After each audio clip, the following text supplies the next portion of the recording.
দশগ্রামে নিশীথের হাত ধরে তৃণমূল ছেড়ে বিজেপিতে যোগদান 100 জন সদস্যের। সোমবার রাত 9:30 নাগাদ কিসামত দশগ্রামের মোক্তারের বাড়ি উচ্চ বিদ্যালয়ের মাঠে আয়োজিত বিজেপির জনসংকল্প সভায় এই যোগদান কর্মসূচিতে বিভিন্ন বুথের 100 জন সদস্য তৃণমূল ছেড়ে বিজেপিতে যোগদান করে।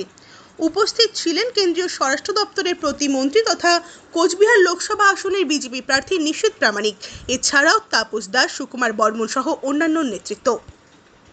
আমাদের আজকে কিসামত দশগ্রাম অঞ্চলে প্রায় মোটামুটি ধরেন 149, 150, 147 এবং 133 এবং 148 এই বুথগুলো থেকে আমাদের তৃণমূল কংগ্রেস ত্যাগ করে আমাদের ভারতীয় জনতা পার্টিতে মোদীজির হাতকে শক্তিশালী করবার জন্য, আগামী দিনে দেশকে এগিয়ে নিয়ে যাওয়ার জন্য, সন্ত্রাসমুক্ত পশ্চিমবাংলা গড়বার জন্য আজকে 800 জন কর্মী আজকে তৃণমূল কংগ্রেস দল ত্যাগ করে ভারতীয় জনতা পার্টিতে যোগদান করলেন।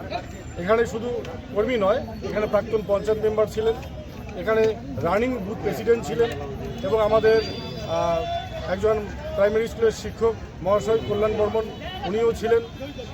এইভাবে এইরকম দায়িত্ববান অনেক কর্মী আজকে যোগদান করলেন।